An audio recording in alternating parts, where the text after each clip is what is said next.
Hello, all. Thank you for coming. My name is Rob Bergeron. I'm a realtor with Housing Associates and board member at CREA. I know you guys are wondering, where have we been? Well, our Monday person kind of bailed on us, so I just didn't send anything out on it. And then I picked up an appointment at noon on Wednesday. So we're back, guys. But I have not just been sitting back idly. My good friend John Farber out of New York / North Carolina mined a list for me. So I'm going through every person who's been on Bigger Pockets and reaching out to them to come join our humble Zoom call. So hopefully we'll start getting some national people that can talk about specific topics that could really help change our business, or maybe no one's operating in that space here that you can kind of take it over. So it should be some good content, lots of nuggets in here. Today, well, first of all, I'll get rid of this disclaimer. All these topics and opinions are strictly our own, not necessarily CREA's or brokerages, any of that nature. And today we have two of my good friends. These are guys that I've known for quite a while now, and they're both realtors in our market. We have this like super exclusive group of 6 of us. It's like young dude real estate agents that'll be around for a long time that we all hang out. And I'm excited that we have this little fun group. First, Logan, why don't you introduce yourself? You're a local. Yep. Logan Ormerod. I've been licensed since 2013 with Kentucky Select Properties. Yeah, excited to be on here, Rob. Thanks for having us. Oh, my great pleasure. Brandon Jones. Brandon and I started at the same time and at the same brokerage. I was on his first appointment where he met his wife. I got the chicken tenders and fries. They ate like a little kid. Reynolds took more of a liking to him, go figure, and now they're married. Hey, what's up, everybody? Brandon Jones. I am with Lenihan Sotheby's. I have been in our market, licensed, going on my 7th year. I'm also the managing broker for Indiana for Sotheby's as well. I've been on a few of these calls, never done the talking, just done the listening. So excited to share some info and probably take a few nuggets from everybody out there as well. Thanks, Berge. Well, Brandon, I've got a face made for radio, so if I can do it, anybody can do it. Okay, so first I'd like to define, at least for me, you guys might have differing opinions, but for today, in my mind, we're calling luxury market 300 and above price point. What are you guys seeing on your end? What kind of traction are you getting on your current listings above 300? Go ahead, Logan. Okay. Yeah, people are still out there showing. The good news is that if they are showing, they're probably more interested than not. They're probably not just looky-loos. Honestly, we've been busy, and I know Brandon has been too. People are out there. If people can buy, they want to because rates are low. 30-year fix is like 3.25, and the jumbo is 3.75. And if you can buy, people are out there doing it. So what about you, Brandon? Yeah, I mean, I would say I think there was a bit of just a coming to a halt, March 18th through the 1st of April, just when the entire, COVID-19 pandemic began. But even in the last, few weeks, especially this week, weather's just a little better. People, I feel like, understand that kids are not going back to school. And so I think people are really beginning to get out and see properties more. Even yesterday, I had a property that had been sitting on the market for a month, hadn't had a lot. We had 4 showings yesterday and got almost a full price offer.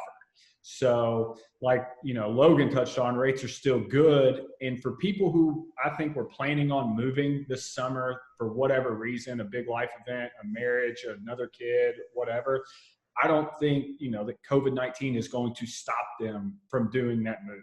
And so we're just taking extra precautions, but I mean, we're still listing properties, taking them to market, and we're still showing. Yeah, and that brings up a really interesting point. I mean, right now, a lot of people, we were talking about this before the call, kind of actually started. And next weekend, the weekend after Derby, would be the listing weekend, and nobody would list this weekend. So I told my clients I've got a listing coming up. I was like, guys, if we just want to keep to the schedule, we should list next week. Now that the kids aren't in school, it's like, man, I mean, you could really list and move anytime. I'm personally expecting more of a real movement to start on that May 25th, once that second part opens up, when you can get haircuts and everything. I think people are going to feel like, all right, if I can get a haircut, I can have people come in my house and not be too worried about it. Have you guys had any weird situations where someone's been maybe hypersensitive or not sensitive enough? Or have you had anything weird where you had to wear a jumpsuit or anything like that go on so far? So we're just taking, precautions with gloves. Some people want masks, and if they, prefer that, then we wear those as well. But mostly we're just, we're trying to you got to give a little more notice, because now that people are working from home, showing in the middle of the day can be a little more difficult. But other than just kind of tiptoeing around, people's specific needs and just showing a little extra caution with the gloves and, maybe not touching every cabinet like you might have beforehand. I think people are still happy to get out and they feel good about it. And, shopping for a house, especially shopping for any house is still an enjoyable experience. So. Yeah, no jumpsuits over here on my end, but the same gloves and masks. We are asking, that only the signing buyers come, if at all possible, not, their grandparents, their cousins, their kids, just to reduce their chance of spreading COVID. But I think with a change of weather, especially now, we're going to start to see these listings hit the market that might have hit the market in April. I think people are starting to get ready to put them up, especially in the higher end. Are any of your higher end clients having issues getting people in there to do work that they would have done prior to listing, or maybe cleaning people or anything like that? No, we just Not really. we just had a listing. I mean, we had them almost paint their entire house before it went to market, and we were able to, call a couple different people and get them in there pretty quickly, but we haven't run into that.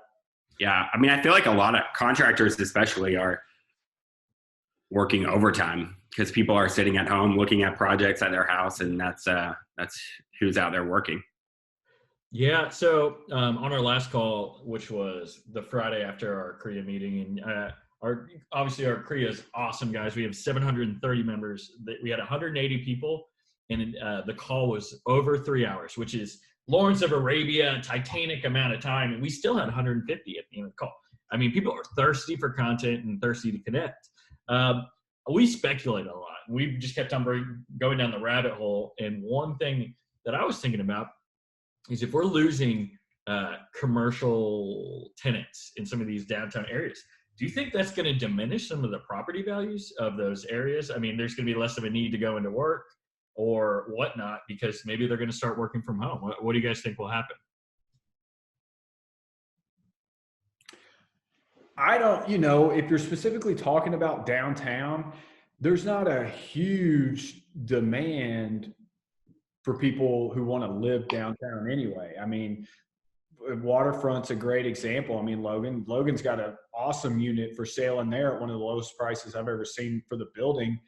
And unfortunately, it's still for sale. So, commercial tenants, not paying rent or whatever, property values, what it is, it's a net worth individuals worth.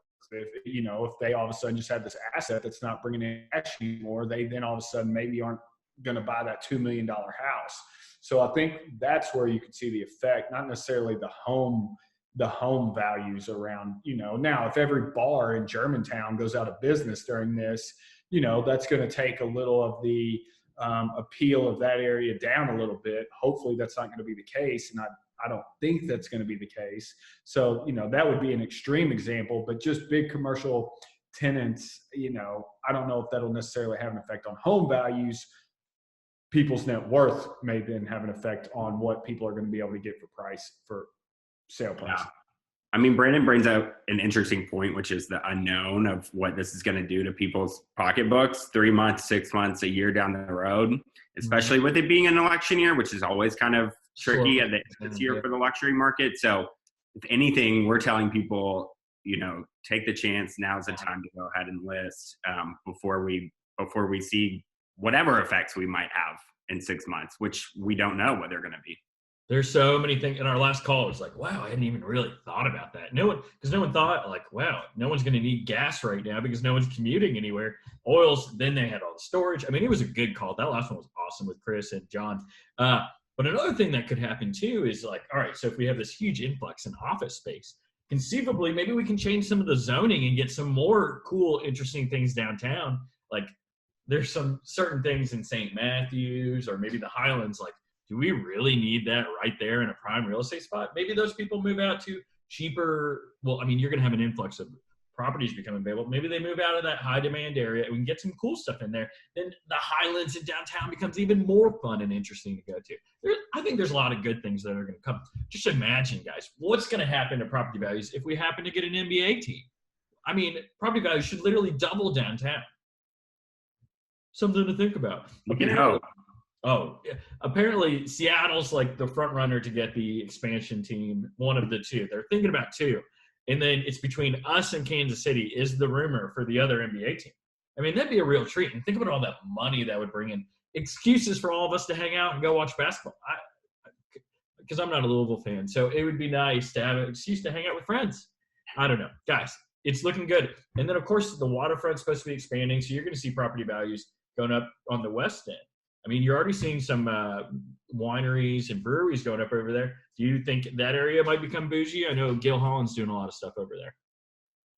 If he executes it as well as he did Nulu, then yeah. But I think it's definitely going to be 5, 10, 15 years down the road. It's certainly not anything it's 4 imminent. times the size of New Portland is. And Portland doesn't connect. It connects to Shawnee, whereas Nulu connected the Highlands to downtown. So more of a demand there.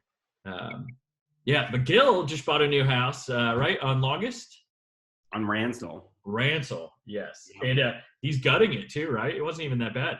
What did he pay Brandon? Like $1.5 million, $1.6 million? And then he's gutting it. Something like that, yeah. Yeah. Another thing that could be interesting is if people are having a hard time, selling their properties. Okay, so Brandon and I had a good talk about this. I think it was like a couple of weeks ago. So you have the entry-level housing, that 100 to 150. Those people might be eating into their savings right now, which means they won't have the down payment money for these. In like Chase, they're requiring 20%, which most lenders aren't requiring that, but that's going to have a trickle effect for the people buying the 150. They won't be able to move to the 300, which won't be able to move to the 500, 800, and 800 to $1 million. So, I mean, it could really have some longer times on the MLS. So, I mean, are you telling your clients to kind of brace for that? Or, I mean, I know Logan's saying now's the time because who knows what the market's going to look like in 3 months. I mean, we're in sales, but I know we all try not to be salesy, but I mean, we can't preach it enough. I think that'll have, I think we could see an effect with that here in a couple months. The thing is even if, we lose 10% of the buyers that were in the market or whatever it may be, we've still just been such a shortage of inventory that the demand, we're still going to have more demand than we have supply.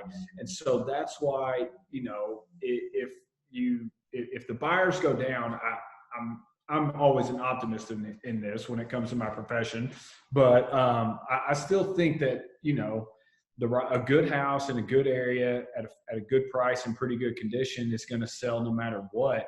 And that's why I know, like myself, Logan and them, the work you put in on the front end, because as you get to 750 and up, definitely over $1 million, there actually is a lot of inventory there. There's months of inventory, $1 million plus. And so, especially if a home, maybe it needs updating, but it's in the Highlands and it's just a prime area. Well, there's a lot of front end work that has to be done in that. And so that's one thing that we work on with our clients,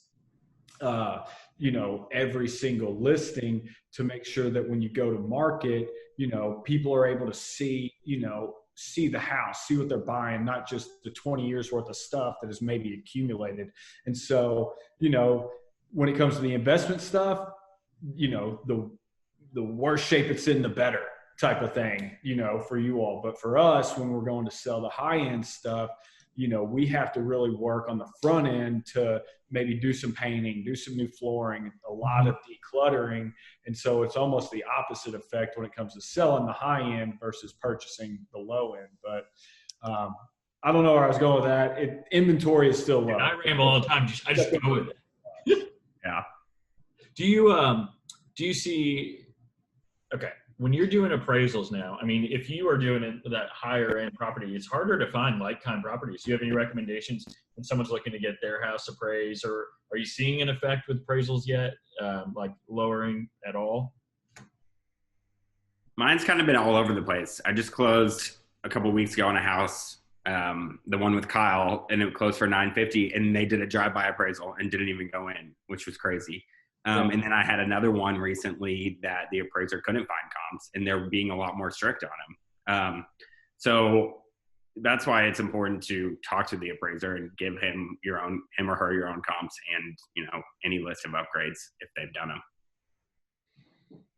I haven't seen any appraisals being held up, but yeah, I've seen that too, where if a client is putting down, like if they're going to have a bunch of equity, if they're putting down a lot, they're doing like drive-by appraisals. I guess just so they don't have to go in, or it's just easier if the financing is already so solid anyway. It just, so that's nice. But I haven't really seen anything held up. How are those drive-by appraisals ending up, though? Is it ending up in your favor? The ones I've had have been fine. I think you have a really strong argument if they don't end up in your favor. I mean, your argument is, well, they didn't even go inside the house to see what improvements have been done. So, yeah, I haven't seen any come back low or anything like that. But yeah, I would agree that if it did and you found out it was just a drive-by, then, gives you a little more reason to dispute, especially if the sellers have done a lot on the inside. But, I think at this time, appraisers, they're pushing them through. I don't think they want to be the reason why, something doesn't make it to the closing table. Well, I hope they didn't charge a full price for the appraisal with drive-by. I know. Seriously. Well, one thing that's really interesting about Logan and Brandon, they might be in the luxury business, guys, but they're still applying the same principles that we are. So I know this more so with Brandon, but I know it's also true about Logan. They're big house hackers themselves. I mean, Brandon bought a house on Indian Hills on River Road for a little over $500,000, and you didn't gut the place, but you renovated it, and it just appraised for a significant amount of money. So they're going to sit there until they find the next project, and they're going to move that money over, and then eventually, their Reynolds grew up doing that, right? With their parents in Atlanta, house hacking. They moved a lot, that's for sure. That is for sure. And Logan, tell me about what you're doing on your property. Yeah, I bought a house in the Highlands by Cherokee Park that was about 1,400 square feet, smallest house on the street, and we're adding 1,900 square feet to it to make it more in line with the other houses on the street. So I'll be done here some month soon, maybe this year. But go into that a little bit more, guys. Like they're putting in new beams. It is an endeavor. I mean, you don't really see a lot of people putting the time to do what you're doing. Yeah, I mean, it was just worth it for the area of town that it was in because it was an anomaly and someone had lived there for over 50 years. And, Joanne had that one across the street for sale for $7 million that never closed. But, yeah, I'm essentially just adding on a whole new house to it. But construction workers now, nothing has gone quicker than it has in the last 6 weeks. So, really and truly, I think that's an industry that's going to be positively affected by this. Mm-hmm. Yeah, and it's interesting because most people that are on here know, we lost most of our labor force when we had the hurricanes in Texas and Florida. I mean, they all went down there, and it seems to be a little bit safer, for them to be closer to the border. But we lost a lot of our labor force, so we've seen prices go up. I mean, right? I think wood's gone up, steel's gone down. I mean, I don't know. I think it's just so cool that you're willing to take on such a project. I mean, a lot of people back away. Like I've got 2 clients who have one in Indian Hills. They did one in Lake Forest. They're going to clear over $100K. Nobody else wanted it. So, I mean, it's cool that you did that. I think that's awesome. Are you going to stay there? Or are you going to move that property once it's I'm going to finished? stay. Forever? I don't know. There's no forever for a real estate agent. Everyone knows that. That's true. You always get the itch. You always see something cooler, better. Okay, so in your opinions, guys, just on the luxury market, what are you seeing are the best value adds for the property? I mean, it seems like paint and updating flooring, is pretty basic, but are you seeing anything, well, hey, if we've added a steam shower, we're getting that money back 3 times over? Do you have anything like that or any experiences with anything like that? I mean, square footage, I mean, that's where an appraiser and a new buyer is going to give you, I mean, probably the most value, because they can look at it and say, oh, you bought it for 400, but you added 2,000 square feet. No wonder you're asking 900 for it, or whatever that may be. Cosmetic stuff, is nowhere near as expensive, but people know that. So, but then kitchen and bathrooms, I mean, focus on the areas where people are going to live and spend a lot of their time. But adding square footage is obviously ideal. Yeah. The only addition I would add to that is a really nice master suite is because, is necessary in the luxury market, and your own really nice master bathroom, a large, hopefully walk-in closet. People really, really like that, especially nowadays. So. All right, let's run through a hypothetical. I mean, so you're gonna call and it's like, Logan, Brandon, hey, I really want you to list my house. I'm thinking like 600K. And so you guys go to the listing appointment and you look at it and it's like, shoot, this is not a 600K house. What are people overlooking that's reducing their property values that they're not seeing when they buy it? An example would be a super pitched driveway. Maybe no backyard. If you're defining it as 300 and up as far as luxury, like some of the feedback I got on one of these listings was there was only one bathroom on the same floor that had 3 bedrooms. And so it didn't have that true master suite that people look for. I look at it the other way. Like if a house is on a busy road or does have a sloped driveway, I tend to use that if it was me to my advantage. Maybe you live inside the house, and so maybe you can get a better price on that because other buyers overlook that. Like I know my house in particular has a very sloped backyard, and that was some of the negative feedback that they got. That doesn't bother me and my wife, and so we were able to, get what we thought was a pretty good deal because we were able to overlook that. But overall, just condition stuff. I mean, exterior maintenance can be really expensive. So oftentimes people may overlook, what condition are gutters in and soffits and, maybe some of the woodwork that can get expensive quick. Retaining walls can get really expensive. So it's just, unless you bought a house before or really, really are thorough about it, there's a lot of stuff you can overlook, but hey, that's part of home ownership, I guess. There's no perfect house. Logan? Yeah, I mean, to your point, Rob, when you were talking about this seller who wants 600,000 but it's not worth that. There's a lot of reasons that person probably thinks that. Number one is, hey, my neighbor's house sold for 6, and what they don't realize is that neighbor had 1,000 more square feet.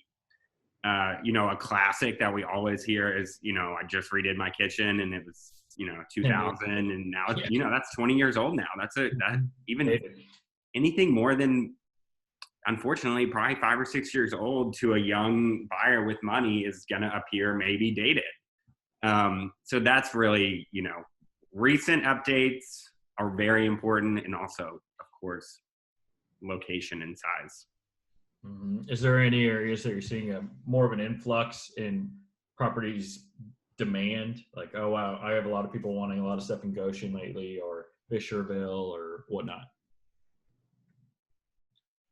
Not really. In the high-end market, a lot of people want to be inside the Water Center, out 42, but there's so many great neighborhoods. Of course, people want to be in Oldham County for the school district too. So just as long as it's not a neighborhood where there's, 20 or 25 other houses for sale that are your direct competition, which we're seeing with a lot of neighborhoods that spring up, in the 80s or 90s. And I would tell people too, if you're about to do like a big kitchen or a big master bath renovation, and your sole purpose in doing it is to increase the value of the house when you go to sell it, then you probably need to consult somebody on exactly what to do in those spaces. Mm-hmm. Because if you just go strictly based on what you like, mm-hmm. that may not be exactly what the home buying public likes. There are trends and there are styles that resonate with larger groups of people. Now, if you are going to do those things and you're going to plan on living there for 20 or 25 years, do whatever you want. That's your renovation. That's going to be your kitchen. But, if you're sitting here thinking, well, I want to remodel this kitchen because we're going to sell our house next year and we want to sell it for a lot more, then you probably want to bring in somebody with some experience or a professional to help you pick out those things. Otherwise, you may spend a lot of money and not get the return. But that doesn't mean somebody's going to pay for exactly what you like. So it seems like us men seem to go a little bit heavier on the dark, whereas it seems like the women like light and bright. Brandon's wife, shameful plug here, she is designing my house. And so if you guys need any help, I can give you her information. She's the best. She's with Louisville Title. But I had one statistic that I thought was kind of interesting. Right now, our market currently has 2,169 single-family homes listed, and directly half, almost 1,061 of those. So 2,169 on the market. 1,061 of them are homes 300 or above. So that's kind of skewed. So how are you kind of setting expectations up front that, hey, these might sit a little bit longer than typical? It's totally location dependent in what the house looks like. In the same week, we can go on a listing appointment with someone in the back of our heads. I'm sure we know that it might sell in a couple of weeks. And you could flip on the flip side, and you might say this one might sit on the market for 6 months. And that's just because of inventory level in certain areas. I was looking at the April numbers, and this was over 500, but I wrote some stuff down. So year to date, houses over 500, new listings are down 20%, and pendings are down 18%. So, there has been, a decrease in listings, which is good if you're going to put your house on the market. Mm-hmm. Yeah. So we're not trying to be salesy, but like now's a good time. So if you have a rental that you're having a hard time getting tenants in, like now would be a good time to throw it on the market at a little higher price than you typically want. You can still leave it up for rent, but you can try to move it. You never know. There's a lot of demand, and we're going to eventually see this pent up demand sometime. The question is, are we going to see it at the end of second quarter? Or are we going to see it in third quarter? Who can know? Let's see. What kind of value do you guys put on the 360 videos? I personally don't really do them very often with my line of work, but are you guys seeing more need for that in the luxury market? Yeah, sellers just expect it. If it's $1 million house and they're, probably about to pay over $50,000 in commission, you better do more than just take some photos. So they expect it, one, and two, what better time to walk through a house you're thinking about buying than now? I've done multiple virtual showings in which I have, been able to also direct them to the 3D tour, which has been very cool because we have been working with quite a few people who are relocating. People from Nashville, we've helped some people from New York. And so, sellers expect you to be able to have that kind of technology at this point, and buyers really, really appreciate it, especially at the high end. Who's going to pull the trigger on $1 million house without ever seeing it in person? But it still allows you to get good feel and really be interested when the time comes if you do have it. So, I love it. I think it's really cool. Sellers really, really like it. So the 3D is big and probably only going to get bigger. Logan? Yeah, especially. I those out of town buyers, like we have people from New York and California right now, and they just can't get here. So we're doing as much as virtual tours, FaceTime through videos when you're walking through. I'm doing that this afternoon. And it's interesting. I'm not sure that everyone's aware, but like people in New York literally are not, we have clients moving here, they're not allowed to list. So that's holding them up from, their job starts in July. I think Michigan's the same case. So hopefully that's up here. So we are kind of fortunate in that we're not as restricted as some other states. And guys, I talked about this on the last call, which was, last Friday. One thing that I think is going to happen is you have your LAs, you've got your Chicagos, you've got your New York City. And those people, they're like, ugh, all right, like New York's fun, but I mean, like I just lost my income, because a lot of it's in the service industry and they want to be closer to home. Well, they're not going to they might come back to E-Town, but they're probably got that big city taste and they're going to want to live in Lexington and Louisville. So I think like Indianapolis, some of these small, big cities, Columbus, Cincinnati, they're going to see a huge influx, pilgrimage of people just coming back. The prodigal son returns. So I think that's going to be great for the luxury market. It's usually going to be typically yuppies. I mean, the more tech we can get here, the more secure we become in Louisville. I know we're heavy on the manufacturing, but I think that's going to end up being okay, even with automation being a concern, because we have, U.S. Postal Service here based, and then we have Amazon. So I think we're going to be in good shape. We've got a few more questions. What about you all and Rob? What about rent? Are people still paying it? I mean, are a lot of investors, are they seeing people not being able to pay rent? I've been curious on that, that it could be a decent year to maybe acquire a couple rental properties, but not if there's no one there to rent them. So what's going on in that market? I'm just curious personally. They're still renting. And I think that like my good friend Luke Neubauer, everyone paid their rent, but I think we did a poll in Korea and it said 22% of people have had at least one tenant that didn't pay on time due to COVID. So people are still fine. My concern is 3 or 4 months down the line, because right now they have the 3-month deferment where they can add it to the end. So I don't know. But it might end up being good. I mean, our market was 40% rentals here in Louisville. So, I mean, if we can get that down to more owner occupants, you're going to have more private ownership. People are going to be putting money into their houses, which is going to increase property values across the board. I mean, Louisville, we're getting 7,500 to 10,000 appreciation across the board. But you have areas like Hikes Point, J-Town, Fern Creek, that are seeing Shelby Park, astronomical value increases. So, yeah, rentals are going fine. Some of the multifamily people are a little bit more worried. Actually, a lot of these big brands like Subway and whatnot, they're not paying their rent either because they haven't received their PPP loans or any. So the commercial space is going to get hit the hardest, it seems like. And Airbnb is getting hit hard right now, but I think that's just kind of short term. But how long can you sustain a short term problem? I mean, we lost all those concerts. Derby, got pushed back. I mean, we're losing a lot of our big money makers. But we talked about how realtors have gone from 5,000 to 3,900. I don't know what the new number is because they could pay up until yesterday and not lose their license. But I mean, thinning of the herd and Airbnb and realtors and mortgage lending, that's probably good for the market, honestly. Yes. Okay. Let me see what other questions we have, and then we'll wrap it up, guys. Okay.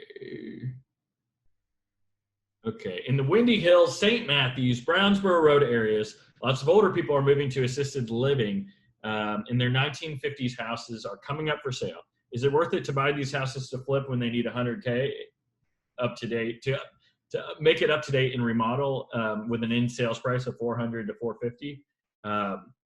If the other house they're selling for $200, I think that's a risk right now. I think if you're flipping, you really need to try to stay on the after repair value under $250, unless it's a slam dunk deal and you're willing to have more holding costs.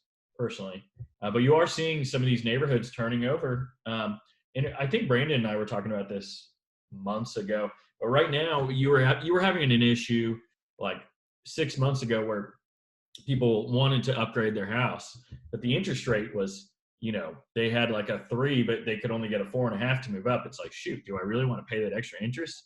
And then now you can get way lower than what you've ever had before. I mean, pre 9/11, like 9/11 wasn't even as great interest rates. So now it's like, man, now's the time to move up. If you're looking at upgrading, now's the time. Don't live in fear. Let's see. I would just say too, if you were going to work on some kind of flip, always be aware of what your price per square foot is going to be. You don't want to get too high for the area. People identify and see that right out of the get-go. And if you're going to be on the high end of your price per square foot, the house better warrant it, and it better be awesome. Because if it looks like work is not really well done and your price per square foot is very high, people will identify that, and your house will, and your in sale price will pay for it. So I would always be aware of the price per square foot, because whenever we get into some of these bigger houses, it's something that buyers always talk about, and it's something that we're always aware of. And everything goes into the price per square foot. Does it have a garage, finished basement? What kind of finishes are there? Is there land attached to it? All play a factor into that price per square foot. And so again, if you're on the high end and you don't have any of that, you're going to be in bad shape. So price per square foot is just always huge. Yeah, I agree entirely on that. Another thing I'll say about flips is the expectation level on the buy side is so much more significantly higher than if they're going to buy a house where a family might have lived there for 10 years, where they don't mind that the AC is 15 years old and stuff like that. Buyers' expectation level for flips are that, the mechanicals are newer, the roof has been replaced, the basement doesn't leak. It's just so much more significant. And it's just because buyers are so smart. They have so much information now. They're going to know exactly what you paid for it, exactly how long ago, and they're going to be able to see photos of what it looked like before. And so if you didn't do a bunch, if there isn't a huge difference other than flooring and paint and some fixtures between, the original photos to now, and you're trying to make $150,000, buyers are going to be aware of it, and it will turn them off instantly. So, people you flip a house to make money. No one's trying to stop anybody from making money, but you just have to build your own case and the quality of the work and the extent of the work, and then be realistic. If all you have to do is paint and put in some new carpet and you're trying to make $100,000 in 3 months, people are going to be aware, and it's just not going to happen. Oh, guys, great nuggets, great content. Jonathan Farber said, do you guys see any issues with credit deferring mortgages 6 months? They have conflicting opinions. I mean, what do you guys think? It's not really. I would never advise anybody to not pay your mortgage. And today's the first, for the record. Right. I mean, that's just, if you don't, if you can pay it, pay it. I mean, I would never advise anybody to not pay it. Regardless of what, the government programs and local and federal governments are saying right now, who's to say if you defer for 6 months that next year you got to file your taxes and they, try to hit you for something. So if you can pay, I would pay. Okay, guys. Do you guys have any last nuggets you want to impart with anyone? I mean, this question from Philip, consulting like on kitchen work and stuff like that, a designer of myself, Logan, somebody who has experience, somebody that you think would maybe be the one to sell it later on. My wife has done my house and worked with Rob and a bunch of other people. She's up to date on trends and finishes and stuff like that. And it's not to not do what you want in the kitchen. It's still your kitchen. It's just, if you're going to be moving in the next couple of years, you do want to have mass appeal and maybe not go with, the trend backsplash or something.